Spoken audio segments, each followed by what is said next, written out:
think it's a little bit of a product of my upbringing because my mother, we would move houses every 2 years, Yeah. renovate them. And once they were ready, we would like move on to the next house. Hmm. So for me, like the smell of construction, it feels like home. You know what I mean? Feel I like I knew got I used to wanted it. to, yeah, I knew I wanted to create. I wanted to be always creative. I actually Hmm. went to school for both architecture and visual arts.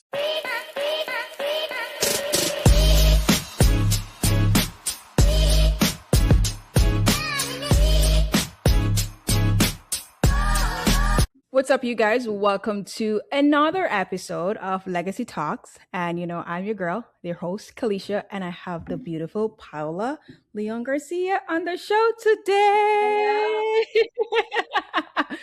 Yeah, I'm so happy to have you here. It's just amazing when you find great people with good energy and you hear about all the amazing stuff that they're doing. I'm like, yeah, you need to come on the show and to share a story because they're phenomenal women out there who are doing great things. And this is a perfect way to show how collaboration in the space exists, you guys. Like it truly does. So, welcome to the show, my friend. How are you Thank doing you. today? Thank you very, very much. I appreciate you having me here. I'm excited. Let's go. I know, like, I can tell you guys so much about what she does, all the stuff that she's been doing, but I'm also going to give the space for her to talk about it. But I met her. We were doing photo shoot of her Magazine. Yeah. magazine, yeah. And it's so funny because like I've heard the name before and I thought it was someone else and we kind of like had a quick conversation, but we truly met, like have a real conversation at the magazine launch, and then we did a photo shoot together. And I'm telling you, guys, I was calling everyone girl. She was wearing this beautiful like blue dress, okay, and you guys will see it. And she was doing her pictures and her single shots, and I was like, ooh, We bonded over the glamour of pictures. That's for sure. my god, like just the way how she's posing, I was like, oh, so I was like her cheerleader. And then when it was time for me to do my single shots, she was my cheerleader. It was just amazing. That's just to show you how like when you meet somebody who their energy, the energy just hits off right away, the connection is there, like it just felt super authentic. So I would love for you to just tell the audience like what do you do, because yes, she's based here in Tampa, you guys, but like tell us a little bit about what do you do. Thank you. Thank you. So, for those of you who don't know me, my name is Paola Leon Garcia. I am the founder of PG Studio and PG Lux. PG Studio is an architecture and interior design firm, and we specialize in highly customized luxury garages for car collectors. Yeah. I'm pretty excited about the way that we do things because the final result tends to be something super personal to my clients. We dive deep into, architecture as a vehicle for joy, basically. Yeah. And that's why every project is so different. And I feel like at the end, our clients really do find value in what we do. Mhm. Hopefully, our clients and anybody that comes across us. I love that. Even with that too, being in architecture, like was that something that you went to school for, or it was like that was always the dream for you to get into that space? I've always wanted to be an architect. I think it's a little bit of a product of my upbringing because my mother, we would move houses every 2 years, Yeah. renovate them. And once they were ready, we would like move on to the next house. Hmm. So for me, like the smell of construction, it feels like home. You know what I mean? Feel I like I knew got I used to wanted it. to, yeah, I knew I wanted to create. I wanted to be always creative. I actually Hmm. went to school for both architecture and visual arts. And I tried to be an artist for a while. I am an artist. But what I'm saying is, I needed something that would have this creative outlet at all times. That is my funnest, bestest thing to do, I love Makes that. me happy. I love that. It's so with all of that too, like what was that thing that kind of, so you did the construction portion of it. And guys, this isn't crazy. She's like she fell in love with the smell of construction. A lot of people like, I do not want to do that. Get me out of here. I'm a girls, not happening. Like so with that too, like was there even with that aha moment or that feeling you're like, this is really what I want to do, like apart from just seeing the construction, about like what about it that made you be like, I want to continue going down this path. Right. For me, it was first during my upbringing and Mhm. during school, I really like the idea of being witness to something that evolves, Mm. like an ongoing progress. And Yeah. today, tomorrow's different than today, and Mhm. just wait till you see it next week. That type of Okay. a thing. It was really exciting for me.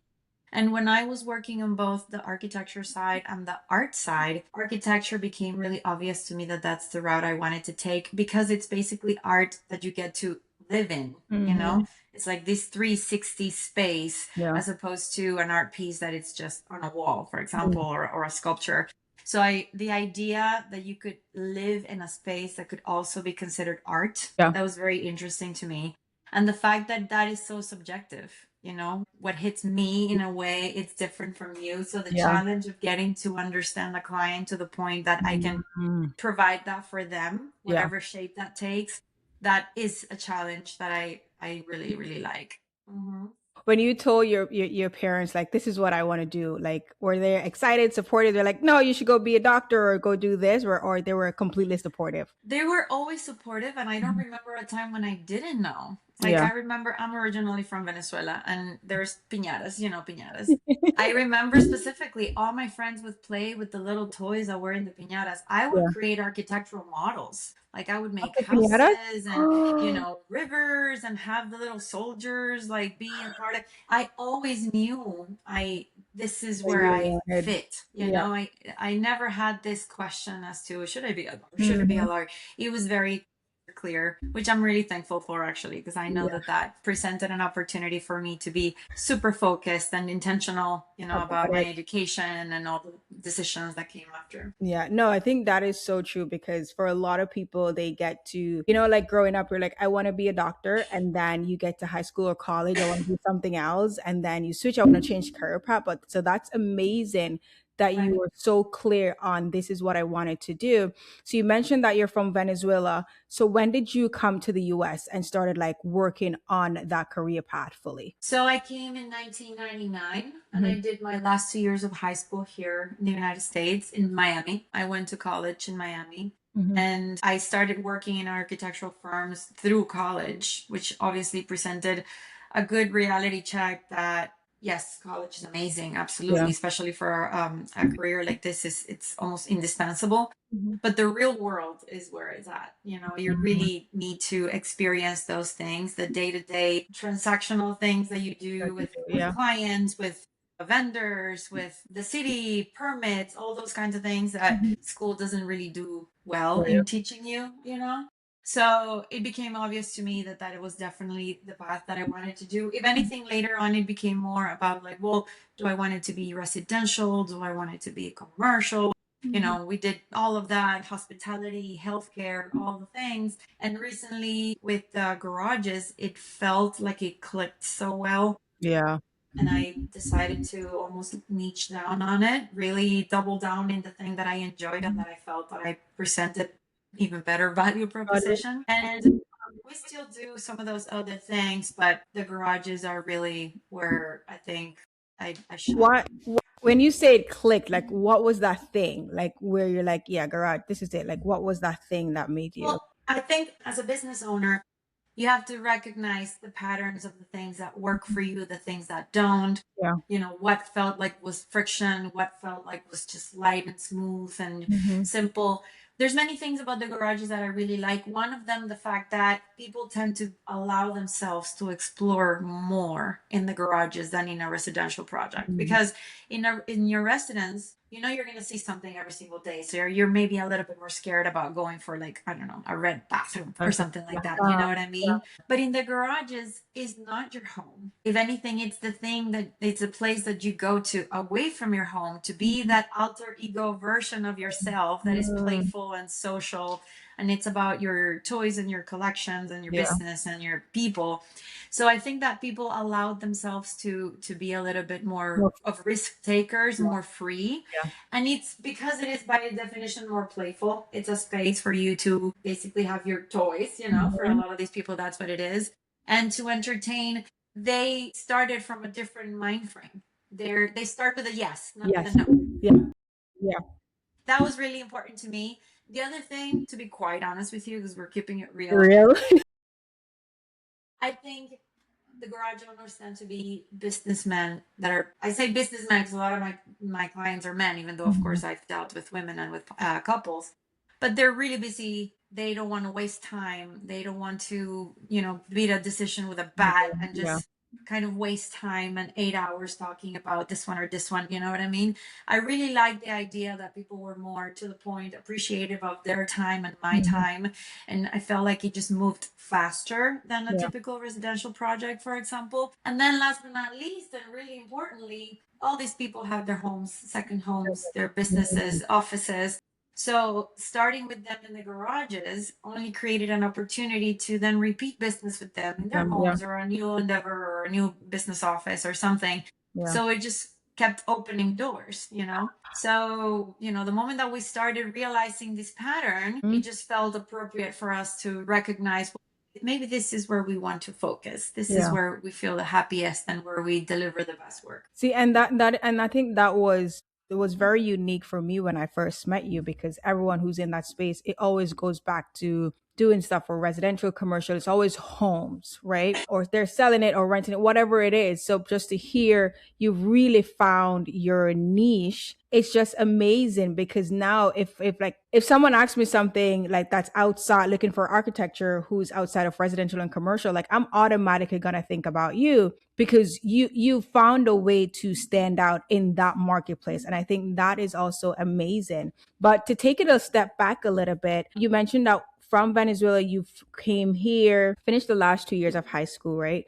What was like that transition for you coming in as a teenager in a whole new country, trying to navigate this whole thing, especially knowing like I'm going into architecture, which a lot of times it's male dominated too. Like, what was that Absolutely. transition like for you? Um, I feel like it was scary but exciting at the same time. Yeah. I already had some English going on in there, Mhm. so it didn't take me She that said I long had to. some English going. Well, I always studied English back Yeah. there, so by the time that I came, it's not like I had to start from Right. zero. Of course, I had to polish it further, but Yeah.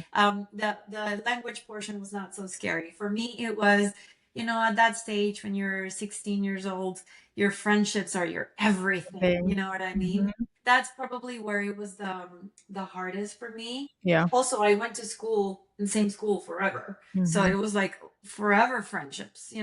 But I chose to focus on the opportunity, the American dream, the Mhm. things that are now becoming available to me because of that. And I went deep, all the things, in the Yeah. sense that, cheerleading team, and at You're that like time I fully remember I involved. was really into Backstreet Boys. So let's Yeah. go to the Backstreet Boy concerts. Like, I decided to take advantage of the opportunity and see what was presented to me Yeah. and not what I was losing or missing out on. Yeah. And of course, my family had a lot to do of like keeping this awareness in check. We're Mhm. doing this for our future. Yeah. Let's take advantage of it and let's take it together. No, I like that. And even like I think one of the biggest thing as immigrants, it's so hard. That transition can be very tough. And it's Yes. amazing that you've had parents who kept reminding you, like, hey, this is why we're here. This is the goal. So don't lose focus. And I think a lot of immigrants' parents are like that as well, because they're like, we're here to chase the American dream. You can't screw up. Nope, we ain't going back home. You're not screwing up. You're gonna have to work Right. 10 times harder and all that stuff. Do you think like you've had any mindset like the way that you used to think about certain things, whether it's money, career, when you were in Venezuela, and then when you came here you saw something completely different, like how did you have to change that mindset or the thought process from what you've known back then to come in here in America too? I mean, I guess this question from back then when I Mhm. moved Yeah. was more about adopting a new speed of life. I feel Mhm. like the United States was a lot more pressure and hard work and more traffic and longer Yeah. distances and all the additional things that had to happen. Like, I remember my parents coming back home for lunch and Yeah. then going back to the office. My current lifestyle, for example, doesn't really quite allow for that. Sometimes I do, but it's more difficult. Mhm. But I think for me, it was just about really recognizing where my parents came from too. Yeah. And I couldn't help but think, if they've gone this far, they were both really accomplished, or they Mhm. are both really accomplished. And I kept on thinking, if they started where they started and we've gone this far with them in terms of their businesses and then moving into a different country and having a beautiful family and all those kinds of things, just imagine the things that Yeah. are now available to me with the Mhm. resources that I now have, Yeah. And there was a level of responsibility there too, because I wanted to make them proud, Mhm. They've Mhm. done everything they've done with the limited resources that they have. They're giving all of these opportunities to me. What am I going to do with it? What am I going Yeah. to show for it? Yeah. That was always present, I would say. I love that. I love that. So even with that too, like one, your parents bet on you. They believed in you. When you left high school and trying to go to do like work in different organizations to get the experience, those persons bet on you. What I wanted to ask you is that someone along the way bet on you, whether and even now, either with their money, with their network, or even their reputation. Like, how were you able to earn their trust before you even had a track record as well? Right. I think for me, it was about getting them, for them to know me, who I Hmm. really am, Yeah. right? As a person, my Mhm. values, my principles, my consistency, how I deliver work and Right. how I'm Mhm. trustworthy, stuff like that. Sometimes even to a very personal level, letting them into even my family. Yeah. Because for me, it became about, I truly believe how you do anything is how you do everything. Yeah. So if you can get to know someone and you see how they go about their lives and how they Mhm. make decisions and how they commit or show up, that tells a lot about that person in other areas of their life. So for me, it was about that, getting across who I was as a person. And Mhm. then also the vision. I've never feared ambition. Sharon. Yeah. Ah. I've never feared giving that awareness of I want more. I see Mhm. big, think big. Because then at that point, I feel like I actually can think of multiple people throughout my life that this conversation fits. But in Yeah. all of those cases, it was the same thing. It Mhm. was almost like they were embedding on who I was and what I had done, but Mhm. who I was becoming. Yes. It was this awareness of I am definitely prepared. I have what it takes. And even though I don't have much to show for it, Mhm. this is where I see myself and I have a plan, I have a vision, and this is how we'd execute it. And I think people connect to that. You do business with other people, not Yeah. with mood boards. No, that is so true. Like the work will always be there, but what sets you apart is you. It's what skill sets you have, what your vision is, like how your ambition rather, like where do you see yourself and will you keep going? And are you a good fit with having those big goals, the big vision? Were there any point in time where you had maybe some form of self-doubt where like, I don't think I can do this? And if you did, like how did you overcome that thought process? So I think those moments have happened and they happen Hmm. some with some regularity, but they're Yeah. very short lived. Like I snap myself back into, Mhm. reality. Yeah. And I think that it ultimately comes down to alignment of who you are, whose you are, Mhm. who you want to be, how you want to do things, how you want to operate in the world, whether it is on a personal level in your relationships or it's on your business. I think that the moment that you have this awareness that I'm aligned, I'm on track, I know what I have, and I know that I Mhm. can provide value to others, you fight a little bit of that imposter syndrome, and Yeah. then you make yourself recognize, well, whatever doubt you have now Mhm. must be coming from somewhere. Is Yeah. it because you feel unprepared about something, or is it because you don't know this thing? Then let's learn more about that. You know Yeah. what I mean? Or let's prepare a little bit more, but always trying to fight the fear with this really intentional faith. Mhm. I'm very faith based, so that had a lot to do with it all the time. Every time that I feel this fear, immediately is like, well, I got this. He's You got with me. I got this. you got to go back to the source because we do for our audience as well. We do go to the same church at crossover as well. And I'm glad that you mentioned the whole fate part of it because I think we've had this conversation as well. Is I think as entrepreneurs too, navigating different things, as you said, the imposter syndrome will come a little bit, but it's like, what do you do? What do you do? Like, you got to go back to your source. You got to go back to checking in and just to remind yourself that I can do this. He's in control. Just give me the strength, give me the mindset, whatever it is that I need to get over Right. this hurdle because it's so crucial Right. in our day to day, you Well, know? also that desire, that idea, that vision, the Mhm. crazy thought. Yeah. Many times, if you are in alignment with God, I feel like you recognize, well, He put it there. He Mm-hmm. wouldn't have put it there if He wasn't going to provide the means and the ideas and all the things in order to make it real. So it's this realization that, God lives in me, through me, Mm-hmm. and therefore, well, let's go, Yeah. Yeah. and this happens, I don't want to say every day, Mm-hmm. but it's like a second every once in a while. And it's like, stop it. You Yeah. got this. Oh, I thought I was the only one who will talk out loud and be like, "Stop it, Keleisha," Yeah, because it absolutely. happened. I was like, "Nope, you got to stop and snap out of it." Well, especially in what we do. I mean, we do these crazy projects for Mm-hmm. crazy people. Of course, it can be very intimidating sometimes. The people that I've had the pleasure and the opportunity to work with are truly admirable. The projects themselves lend to being something out of like science fiction books, you know what I mean? And it's my responsibility to first bring this out of them and in terms of the ideas and the recognition that we could take it there. And then the responsibility in terms of budget, like all of those things sometimes is like, am I ready for this? Am I, Mm-hmm. and then you bring yourself, like you said, back to the source and back to the awareness that of course I can. Not only am I, but I'm the right person for it. Yeah. So Yeah. let's keep Oh my going. God. This morning, this is completely sidetracked, but like this morning when I woke up, what woke me up was a little in of worry. And I was like, why are you worrying? I'm sleeping, but I'm not in deep sleep. Right. And it's like, why are you worrying? Snap out of it. And then I instantly started singing the song, I Trust in God. I trust in God. And I just kept repeating it. And I'm sleeping. And then I had to be like, okay, get up and just sit. And don't worry, don't worry, don't worry, don't worry. Why are you worrying? And I'm just talking it out loud and Right. just saying, I trust in God. So it's insane that you brought that up. And I was like, yeah, that's how I felt this morning. I had to like, Of course. you gotta snap out of it.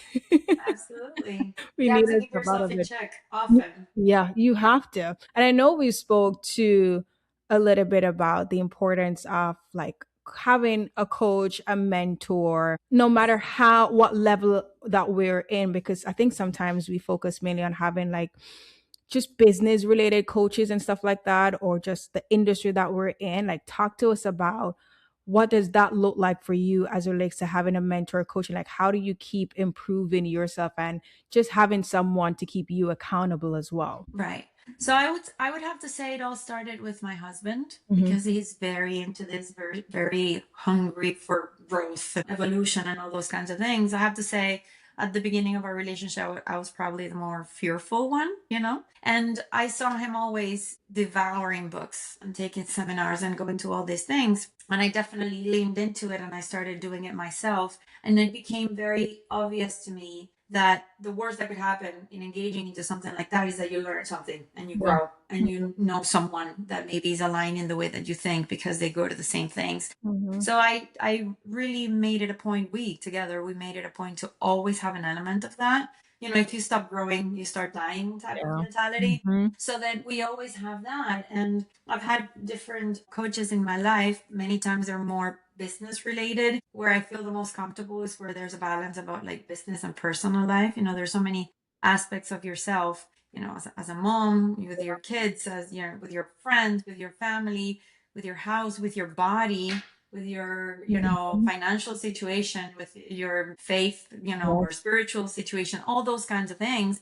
I quickly realized that I was going to a lot of these that was all about business. And Hmm. what is it worth if you're Yes. not happy, if you Yeah. don't feel joy, Hmm. if you don't love your body, you don't love your husband, you don't love the way that you're being present for your children. So I chose to always keep that element of, again, keeping yourself in check in all these areas of your life. Yeah. The way my coach calls it is the 9 environments of you.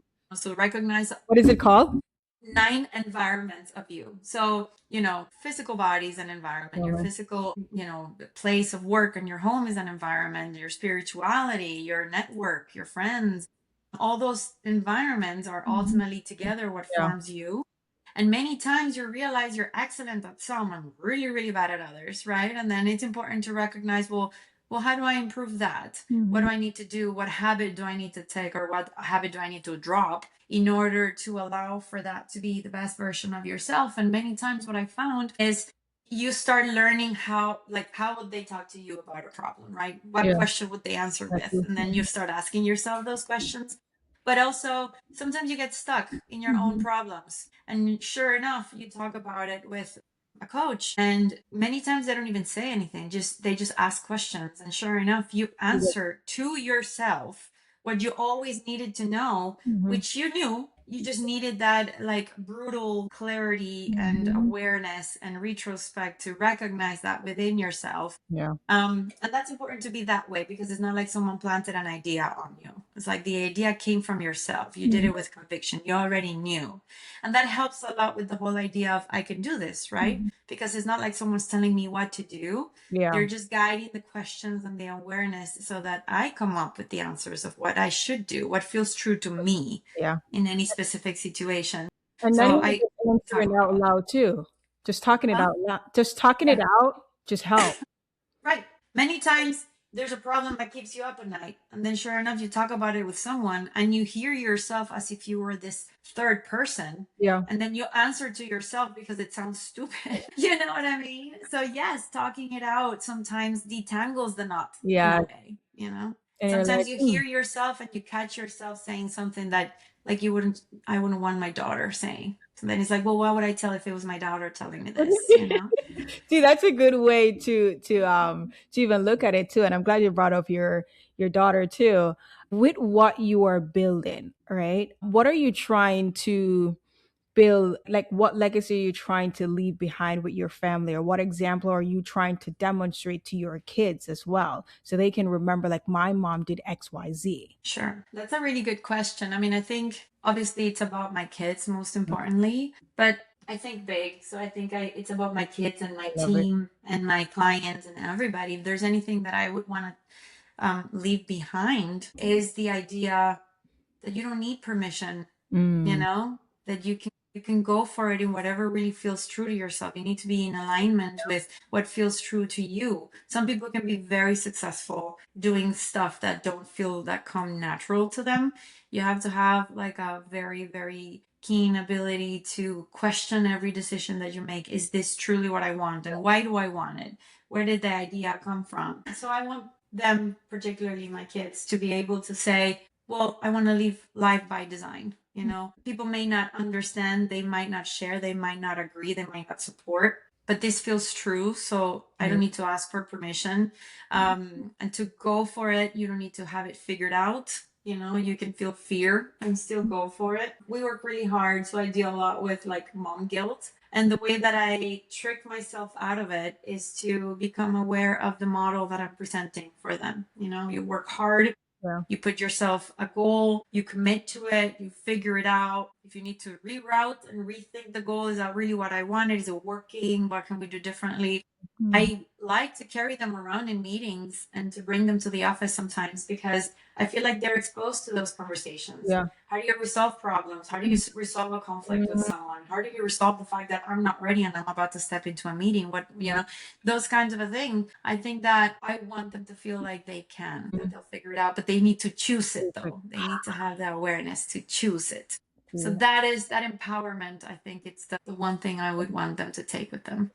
I love that. And even like being able to, the fact that you bring them to meetings and exposing them to those conversations. Have you ever had a time where they ask you like follow up questions from those conversations, or anything about money, and like what was your response with those things as well too? Well, I feel like I underestimate them a lot of times. I feel like they're there because I need to, you know, go to the next thing after. So they just tag along in like a job site meeting or something like that. Yeah. And they're listening. They truly are listening. Hmm. And they're taking it all in, not only in terms of the technicalities of the things that I do on a day to day, but how do you approach it? How do you deal with people? I Yeah. feel like whatever they do in life, I'm not saying that they're going to end up doing anything that I do, not architecture or whatever, but how you address a problem with someone. Hmm. Many times, the way in which you address it is as important as the solution that you're presenting, the Yeah. delivery, you know, how you connect with them, how Hmm. you prioritize one thing versus the other, even if it's for your own benefit, to be honest with you, even if it's to not shut them down into thinking that you're manipulating the situation, even though you might be a little bit, just because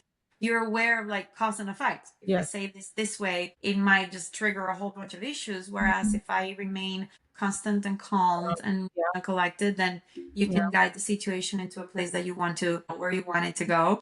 I think that is a hard lesson to learn. And I think that we all learn it only after Okay. it goes badly so Yes. many times that you're like, okay, this isn't working. So hopefully exposing them to those things is going to make them more prepared when they do Yeah. have to, act on it too, Yeah. Yeah. Because a lot of those things too, I think with not even, when I say they're like kids these days, we assume that they should figure things out on their own, but it's really true when what is the word? Oh my God. They have this phrase when I was growing up, monkey see, monkey do. So the way how they see how you deal with people, how you being respectful, and they need to know what does that look like? What does it Right. look like to lead? And I think, as you said, you try to demonstrate that in the best way possible, and they're seeing it. And that's how they're going to be a better individual with whatever role is it that they decide to, or path they decide to go on. So that's amazing too. So one thing as well is that not even we, I don't say this, the whole world, we like to glamorize celebration. Like they talk about the highlight reel. We all do it. We Mhm. love to post our wins. Like, duh, it's an accomplishment. Celebrate Of it. You course. work hard for it. I'm a big fan in talking about the journey getting there, or a moment where it was a pain point or a loss, whether that's a relationship, a belief, or even like a version of yourself. Like Yeah. what is that, what's one thing that you haven't talked about publicly, but it was the price you had to pay in building your company? It definitely was losing people along the way. Mm. I feel like there's so many times in my life where the person that I was becoming or that I wanted to become did not align with people that were really, really close to me. Mhm. So far from feeling support, straight up, they would just almost sabotage it, like, go against it. Mhm. And if thankfully I can say now that conviction, I know that this is what I want. I know that this is right. I'm not Yeah. hurting anybody. This is staying true to myself. Sometimes I had to create boundaries with a lot of people that were really, really close. And some people, it's not like I created boundaries. Many times people were not growing like I was growing. Mhm. So I don't want to say that they were Yeah. left behind, but we were just not in the same path. And it was very painful. Sometimes I think of friends that I thought would have been there always, and they're not there as much as I would want them to. Sometimes it's family. But that's okay. I think that the very hard way I learned not everybody's supposed to come along with you for the ride, Oh if my you know God. what I Yes. mean. Yes. Yes. And it's painful. I'm not gonna say that it's not, but Mhm. I made peace with it. And I think that that's okay. Some people are there in phases and sometimes they come back. But like I said, life is not one size fits all. So why would my life choices align with everybody Well, else around me? It's okay to let them be and then you do your thing and you keep yeah. going, you know? Yeah, and it can be painful, but it's a part. I think I'm a strong believer in you have people who serve a season or a chapter of your life. And Absolutely. when you lose them, it can be so painful, but that's okay. They serve their purpose. And most times you never see them again, Hmm. ever. Even if you're in the same city, don't run the same circles. You just never see, they've just completed in their chapter, which, and I like how you view that as well, because that is rare. That is like so rare. Some people just want to hold on to it and be like, yeah, no, I don't want them in my life forever. Like, I don't Right. want any pain, but you learn a lot from the pain and the tough times too. Well, I think that if, like, going back to alignment, if you Mhm. recognize that there are things that are important to you, that you're about, that you want to pursue, and if anything, that would make it even harder, or you would have to be explaining yourself all the time, I believe in being almost unapologetic. I mean, Yeah. this is what I want for my life. I want to carve out my path. And if you want to come along, great. In a positive way, awesome. But Yeah. if it's going to be in a negative way, then maybe you're not invited. You know what I mean? And that's okay. I think that this was a I don't know, a gift that I evolved by having to go through that and then remaining kind about it, not be bitter. Because I Yeah. don't want to think back at those people and be like, oh, because that's such and such. I, Mhm. I want to be loving in what they were for the time that they were. Mhm. And if they'll come back, great. I'll be Yeah. here. It's all about love. But I won't insist in something that feels wrong. Mhm. You know, Yeah. what's right is right, what's wrong is wrong. It doesn't matter who it's coming from. It doesn't matter if they share your Mhm. DNA. At the end of the day, you don't have to be over explaining in order for people to clap and just be cheerleaders. Sometimes it's a little bit lonely doing what you feel it's right, Ooh, and that's fine. that part. Yeah, that part. That part. I usually hear people talk about it, and I was like, yeah, nah. And then you go through it and you're like, yeah, it is. It is. And then sometimes you're like, you want to go back to that friend or that circle or that thing because it was safe, it was comfortable. But as you said, Right. it goes back to alignment. What is it that I want for my life? And this is the sacrifice that I have to make because Right. I want to get to the other side. Well, also there's so much that relies on it. And it goes about your family, it goes Yeah. about your friends, it goes about your team. So many times I've been in a comfort zone with, I don't know, an employee or something like that. And then the idea of having to replace them and having to train someone new and all the things is like, it's fine, we'll make do. I'll Yeah. ignore it. But then sure enough, you're like, well, why? It's affecting my entire company culture. It's Mhm. affecting the way that other people see the company. It's affecting the way that the project may take one way or another. Mhm. So at the end of the day, when you realize the price you pay by not having that alignment, and honestly, nobody is irreplaceable. There's Yeah. people that you really want in your life, but then sure enough, the moment that you let go and let God, Yeah. whoever came to replace them was actually Mhm. so much better. You'll Yeah. only see that in retrospect, right? But that confidence, that again, going back to everything that we've been talking about, that Mhm. alignment, God is with me. This thing that I feel, it comes from God, hopefully, Yeah. and then act on it and you'll be fine. Mhm. I think that that's really, really important. I consider myself a people person. Yeah. And why am I going to have the same circle of friends and the same circle of employees or whatever and clients in 20 years as I do today? If Mhm. anything, that's kind of sucks. Yeah. Just the I same. want to have more friends and have more people and more clients and more employees. So why be so stuck on who you currently have in your circle now? Let that be a little bit more free flowing. Yeah. And by the way, I don't mean getting people out fully on your circle. Maybe they're there, but like in a different capacity, with less regularity or Yeah. with less power, an opinion. You Yeah. you you call it out however you need it, but you have the freedom to choose Do it. who's in your life and who you include and who you keep completely in the dark if they need to be. Oh my gosh. Because they contribute to your entire life experience as well. And the memories that you're Absolutely. creating and the things that you're doing. Well, it's also mindset too. For Mhm. me, that's really, really big. Yeah. Like if I show up to someone and I'm telling them about something great that happened today and I'm nervous about this and it's going to be a challenge, da da da, and they only focus in on that. Ooh, that's Mhm. going to be hard. But what if they do this? And what if that happens? And what if this goes wrong?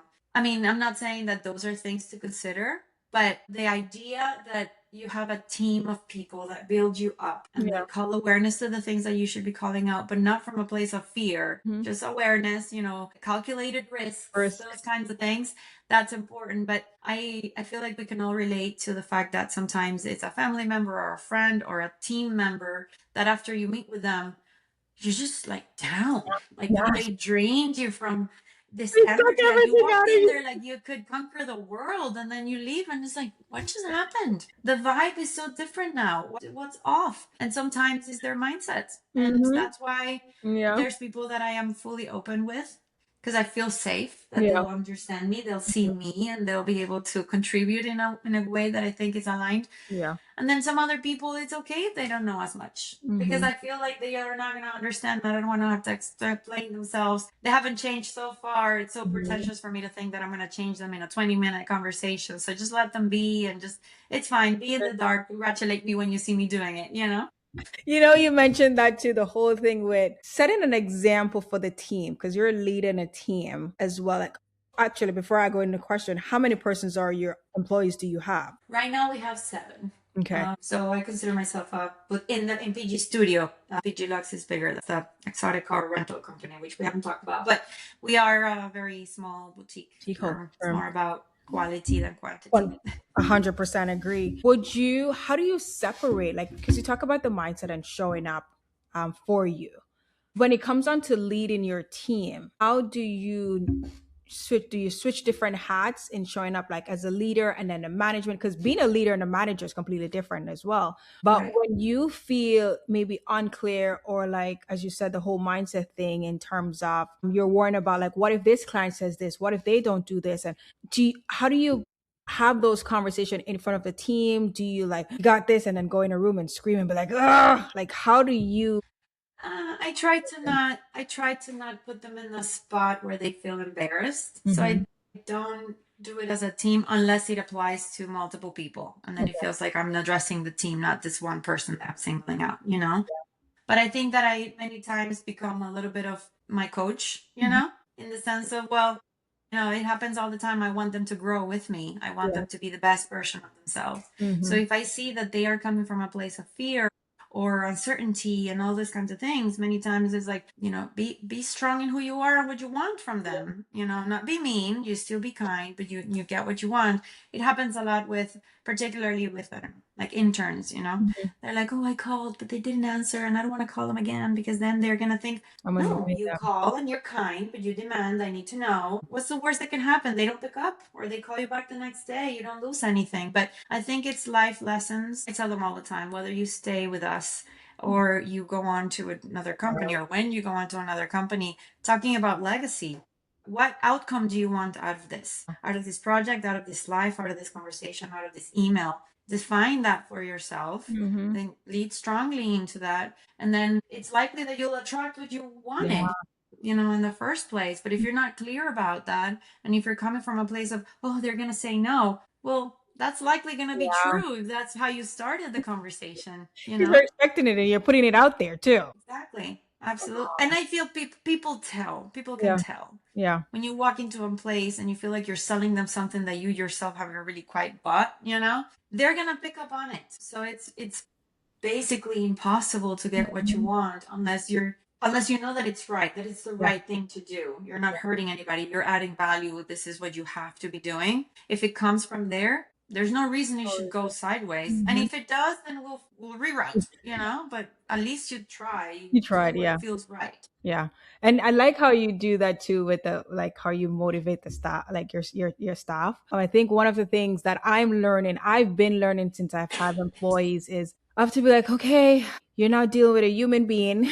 It's just not you anymore. You have to also be mindful of their feelings, be respectful, and you learn so much about yourself as an individual, how you communicate, how you say things, Right. how you problem solve, and sometimes it can be nerve wracking to have tough conversations with your employees too, because you're like, I don't want to be disrespectful. I don't want to, not even disrespectful. I don't want it to come off the wrong way or they Right. don't get what I'm trying to say. And then, so I think we as individual, as CEOs, we learn so much about ourselves when we're Right. leading a team as well. And no one is perfect. And we are always learning, whether the team, you have a small team, a big team, and as you grow as well. So I love that you're like, I pull them aside and I don't try to embarrass anyone too. But you also take the time to work on yourself, and you become your coach. Exactly. You become Well, your coach. I remember one time I heard, you know, this idea of throwing soft bricks, Hmm. right? What do you mean by a soft Yeah, I brick? was about to ask, like, what do you mean? Well, it's going to land hard, and Mhm. it needs to land hard because you need to create the awareness of this thing that you're doing wrong or it could be better, Yeah. right? But it's called soft bricks because they land softly because they come from a place of love, Hmm. and you're talking about it in a way that only shows love. So don't be offended. I think you need to know this. I'm telling you because I care about you. Hmm. But this thing that happened was not ideal. You know, Yeah. such and such, you know, could have been avoided or this thing would have been better. So even if it felt hard like a brick, hopefully it was a soft brick. You know what I mean? Because there's an element there of it's coming from a place of not talking down at you or Hmm. like I said, trying to humiliate you or anything like that. It comes from, I want you to be better. I Yeah. want you to learn this for you, not Hmm. for me, for you. Yeah. So it's an art for sure. And it applies to my team and my kids and my husband and all the things. But I think it's important if you keep something that would be valuable for them to learn, you're harming them, Yeah. you know? It's all about delivery and timing for sure. But I think it needs to be shared. Mhm. It needs to be shared. Okay, that's good. Internal work. Where do you think you're still doing internal work, like for personally, like what chapter of your story you think is still being written, right? And what version of yourself do you think you need to step into? Hmm. That's a big one. It's a big one. I think it goes along with the same thing that I've been doing and that I've been talking in the sense of like that idea of releasing fear and stepping into the newest, best version of myself. Yeah. I feel like when you're growing as a person or a family or a team or anything, a company, what felt unattainable and like really far fetched, a few years ago and felt like a ceiling, right now that's your Mhm. floor. Yes. Now you reach that. So what's the next level?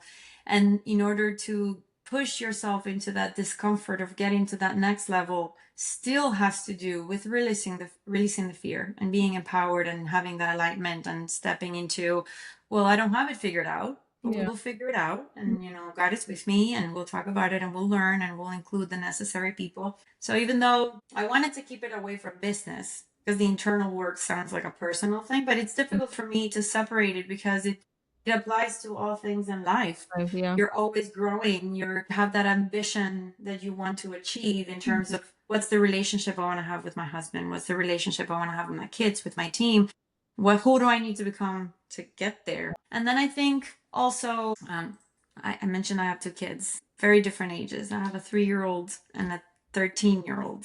Toddler and a teenager are very different problems.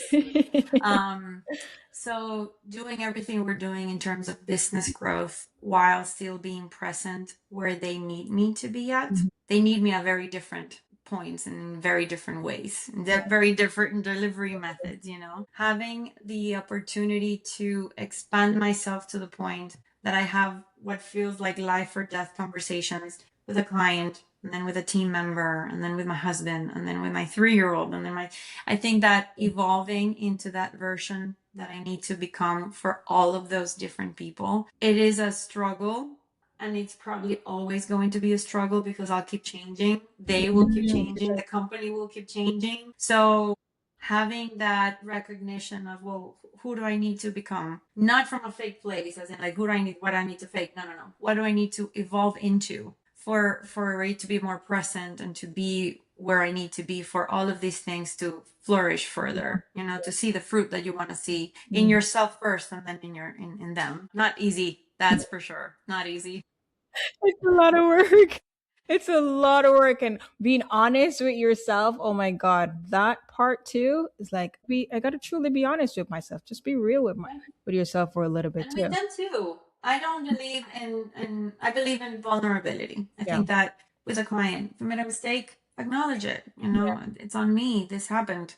If it's with my daughter, it happens all the time. Sometimes I gravitate to doing things the way that maybe my mom would have done. Not that it was wrong, but maybe I could realize that it could have been a little bit better. But yeah. And I feel like we were brought up, at least I was brought up in a way where parents are all powerful. They never do anything wrong. You can't go against them. You can't challenge them Yeah. in any way. Yeah. I feel like sometimes I found myself apologizing to my kids so many times. I'm sorry I said that way. I'm sorry I hurt your feelings. I'm figuring this out too. We're in this together. Yeah. You're my first kid, or you're my only boy, or you're my own. I don't really know what I'm doing. I'm trying to do a good job. And I think that they stop countering so much Mhm. because you're not presenting yourself as you don't know and I know, Yeah. it's very much like we're in this together, buddy. Mhm. We're gonna figure it out. I'm sorry if it hurt your feelings, but this is what I wanted and this is Yeah. what should be. And they understand. I think Yeah. they should understand also to be vulnerable like that too, and to forgive True. and to make people aware this is where I need help. I need Yeah. your help in this. It's a daily effort, I think, I love that. to remain nimble like that. But I think you're also breaking a generation, a pattern.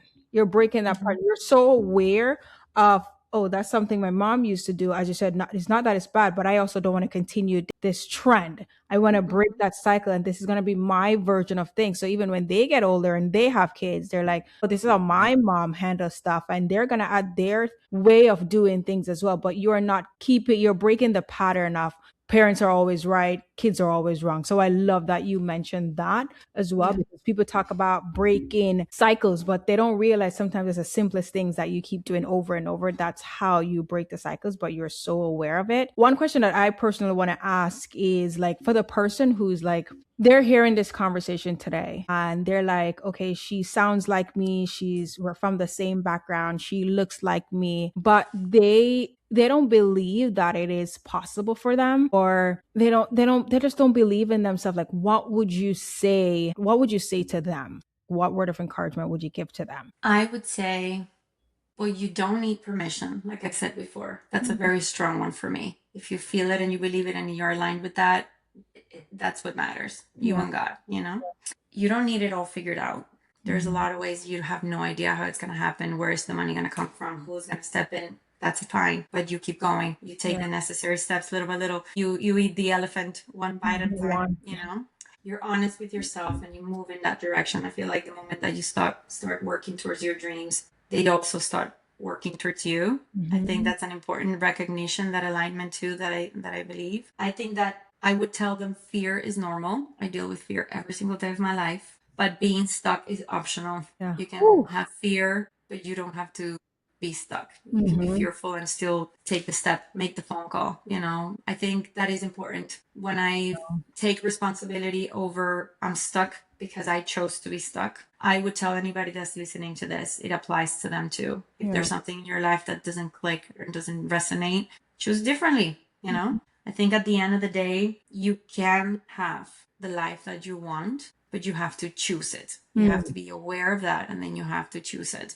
It's not going to be difficult. I mean, I'm sorry, it's not going to be easy, but honestly, it might be less difficult than you think because you're Mhm. you're picking your heart, you know? Yeah. I think that for me, failure is not so much failing in the way that you would think about it, is Mhm. being successful in something that doesn't resonate with you.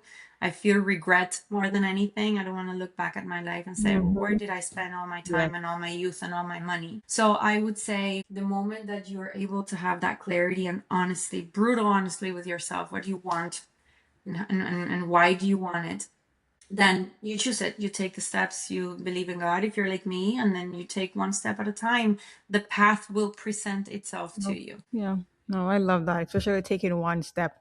It's like putting one foot in front of the other. That's all you have Yeah. to do. Because we as entrepreneurs too, you're you know, as you said, you don't have it figure it out. We're literally just we're figuring it out as we go along. And in order to do that, you just have to put one foot in front of the other. So we usually have this session called rapid fire, and it's where Okay. we just ask you three questions. It's the first thing that comes to your mind. It could be a word or phrase, Sure. super quick. So, Let's do one principle you will never compromise on in business or in life. alignment. Staying Alignment. true to myself. Love To it. myself and being good to people. Perfect. One word or phrase. What legacy are you building? It feels like alignment too. Honestly, I want people to be unapologetic and just stay true. Think back Mhm. at everything you're doing and everything you're building. Does it feel yours? Yeah, If the answer is yes, that's success. love that. A mistake that cost you and one lesson it left behind. Not thinking that I could do everything myself, Mm, that I would save money in business by me handling marketing amazing. and, accounting and all the things. I think that had to learn the hard way. I need to put my focus and my efforts on what really counts that only I can do Mhm. and then delegate to others. And it ultimately is more productive for everyone. I love that, Paula. Mm, It thank was you. such a pleasure having you. I love these conversation about mindset and alignment because for me, it's like it plays a crucial role in who you are as an individual, how you show up, whether in business or personal. You can be good at that thing, but behind the scene, there's a lot of personal development goes into it to make you the person that you are today. It was Right. definitely like a pleasure just having you here. And guys, like what she's sharing you right now, it's if I only I could you could go in my brain and see that's exactly who she is. That's how she talks. Like every that is she's being her true, most authentic self. So I'm listening to her. I'm like, Thank that you. is so her. That is so her. That is so her. Thank you. That fills me with joy for sure. Thank you. I'm delighted to be here. Please invite me anytime. You're wonderful. You know it. How can persons connect with you? So I guess my webpage is Mhm. pgstudiodesign.com. In Instagram, it is pg underscore studio. My personal is Paola Leon Garcia all together. So yeah, in all of those ways. We also have a few other companies, but you'll be able to get to those You if you know? get to these. There you go. So now, guys, I will definitely put her website, her Instagram pages in the show notes as well. But I hope you guys found this super valuable. So whether you're listening or you are watching, like, feel free to leave us a review or to comment and just let us know your thoughts. If you have follow-up questions, let us know in the comment section. I'm your host, Keleisha, and this is Legacy Talk, where we build wealth, people, and legacy that last. So until next time, you guys, just keep building. I'll see you guys on the next show. Thank you.